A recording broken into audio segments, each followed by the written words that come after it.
Dear friends और dear students, good morning, आदाब, नमस्ते।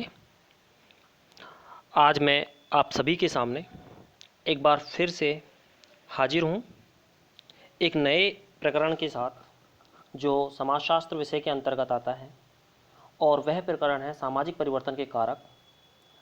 आज हम सामाजिक परिवर्तन के कारकों के बारे में पढ़ेंगे और ये जानने का प्रयास करेंगे कि सामाजिक परिवर्तन के ऐसे कौन कौन से कारण हैं जिनके कारण यह होता है, यानी कि सामाजिक परिवर्तन होता है।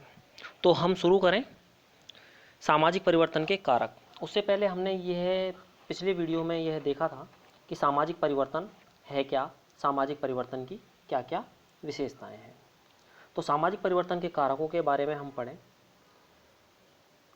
प्रत्येक घटना के पीछे कोई ना कोई कारण अवश्य होता है, यानी इस दुनिया में जो भी घटना घटती है उसके पीछे कोई ना कोई कारण अवश्य होता है। सामाजिक परिवर्तन भी किसी न किसी कारक का ही परिणाम है, यानी कि सामाजिक परिवर्तन के लिए भी कोई ना कोई कारक उत्तरदायी है। सामाजिक परिवर्तन के लिए कोई एक कारक उत्तरदायी नहीं है, यानी इसके लिए अनेक कारक उत्तरदायी हैं। विभिन्न विद्वानों ने सामाजिक परिवर्तन के लिए विभिन्न कारकों को उत्तरदायी माना है, जैसे कार्ल मार्क्स ने आर्थिक कारकों को, अगस्ट कॉम्टे ने बौद्धिक विकास के कारकों को, वेबर ने धर्म को, सोरोकिन ने संस्कृति को और ऑगरबर्न ने सांस्कृतिक पिछड़ेपन को सामाजिक परिवर्तन के लिए उत्तरदायी माना है। यानी कि इन सभी विद्वानों ने अलग अलग कारकों को सामाजिक परिवर्तन के लिए उत्तरदायी माना। तो संक्षेप में अगर हम कहें तो सामाजिक परिवर्तन के जो कारक हैं वो निम्नलिखित हैं: प्राकृतिक या भौगोलिक कारक, प्राणी शास्त्रीय या जैविकीय कारक, जनसंख्यात्मक कारक, मनोवैज्ञानिक कारक, प्रौद्योगिक कारक। इनके अलावा आर्थिक कारक, सांस्कृतिक कारक, वैचारिक कारक, राजनीतिक व सैनिक कारक और महान लोगों की भूमिका, ये ऐसे कारक हैं जो सामाजिक परिवर्तन के लिए उत्तरदायी हैं। अब हम इन सभी कारकों का एक एक का अध्ययन करते हैं, एक एक के बारे में समझने का प्रयास करते हैं। सबसे पहले हम देखेंगे प्राकृतिक या भौगोलिक कारक। प्राकृतिक पर्यावरण मानवीय संबंधों और व्यवहारों को निरंतर प्रभावित करता है। मानव ने प्रकृति पर विजय पाने का प्रयास किया है, फिर भी वह प्राकृतिक शक्तियों के प्रभाव से बच नहीं पाया है। कहने का तात्पर्य यह है कि मानव ने प्रकृति पर विजय पाने का प्रयास किया कि मैं प्रकृति को जीत लूँ, प्रकृति को अपने अनुसार ढाल लूँ, लेकिन फिर भी वह प्राकृतिक शक्तियों के प्रभाव से नहीं बच पाया है। बाढ़, भूकंप, अकाल, ज्वालामुखी, महामारी आदि सभी ये ऐसे कारक हैं जिनके कारण समाज में अनेक परिवर्तन हुए, यहाँ तक कि परिवार ही उजड़ गए और लोगों को शरण लेने के लिए एक स्थान छोड़कर दूसरे स्थान पर जाना पड़ा।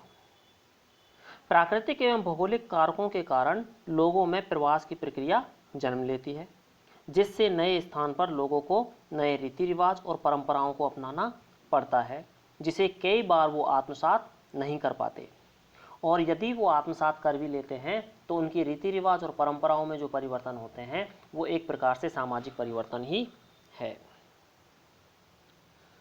बकल और हंटिंगटन, इन्होंने तो यहाँ तक कह दिया कि जलवायु ही सभ्यता के विकास और विनाश के लिए उत्तरदायी है।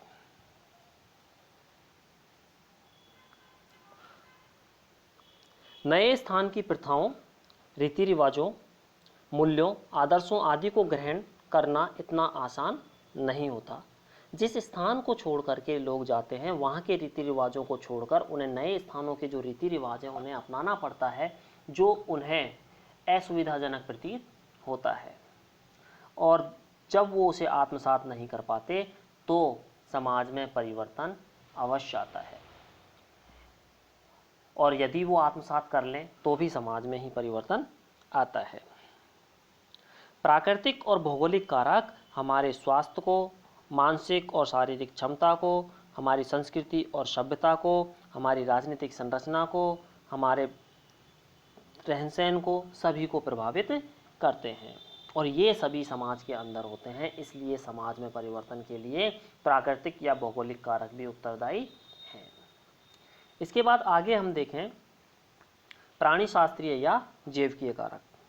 प्राणी शास्त्रीय जैविकीय कारकों से तात्पर्य उन कारकों से है जो हमें माता पिता द्वारा वंशानुक्रमण से प्राप्त होते हैं, यानी आनुवांशिक रूप से प्राप्त होते हैं। प्राणी शास्त्रीय कारक जनसंख्या के प्रकार को प्रभावित करते हैं।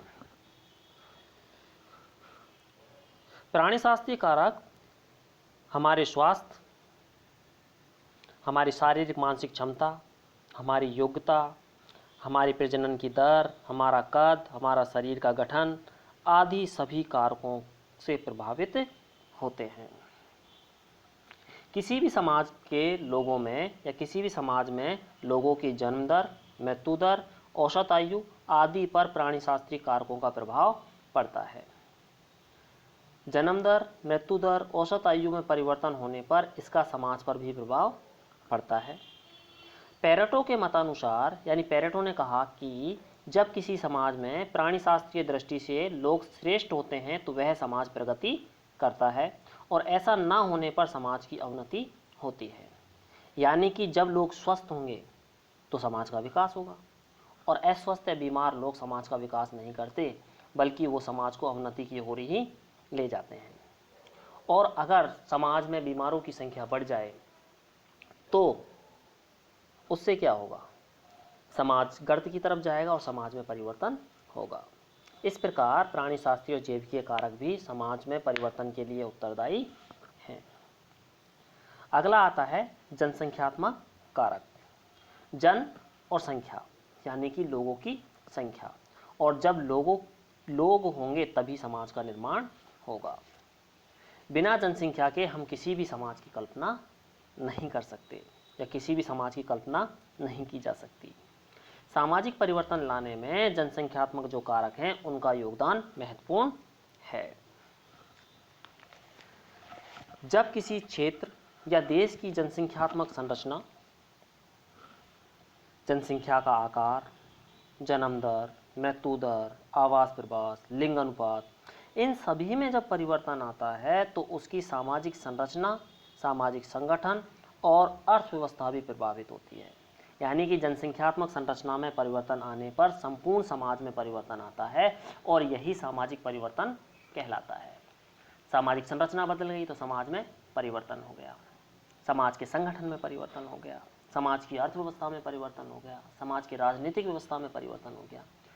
तो इस प्रकार जनसंख्यात्मक संरचना में परिवर्तन भी सामाजिक परिवर्तन के लिए उत्तरदायी है। जितनी अधिक किसी क्षेत्र विशेष की जनसंख्या होगी वहाँ उतनी ही अधिक गरीबी का विकास होगा, और गरीबी का विकास होगा जिससे क्या होगा, संघर्ष बढ़ेगा और समाज में तनाव पैदा होगा, जो सामाजिक परिवर्तन के लिए एक आदर्श स्थिति पैदा करता है। समाज में अगर तनाव होगा तो समाज के लोग एक दूसरे से लड़ेंगे, संघर्ष करेंगे, जिसके कारण समाज में परिवर्तन हो जाएगा। इस प्रकार आज हमने सामाजिक परिवर्तन के जो कारक थे जो अभी हमने पढ़े थे उनमें महत्वपूर्ण कारक थे प्राकृतिक एवं भौगोलिक कारक, प्राणी शास्त्रीय एवं जैविक कारक, जनसंख्यात्मक कारक। इन 3 कारकों के बारे में हमने पढ़ लिया है। अब पार्ट 2 में सामाजिक परिवर्तन के जो कारक हैं उनके पार्ट 2 में हम मनोवैज्ञानिक कारक, प्रौद्योगिकी कारक, आर्थिक कारक, सांस्कृतिक कारक, वैचारिक कारक, राजनीतिक और सैनिक कारक और महान लोगों की भूमिका, इनमें से कुछ कारकों को पढ़ने का प्रयास करेंगे। तो आज हमने केवल 3 कारक पढ़े, प्राकृतिक एवं भौगोलिक कारक, प्राणी शास्त्रीय एवं जैविक कारक तथा जनसंख्यात्मक कारक। आप सभी का बहुत बहुत धन्यवाद, शुक्रिया।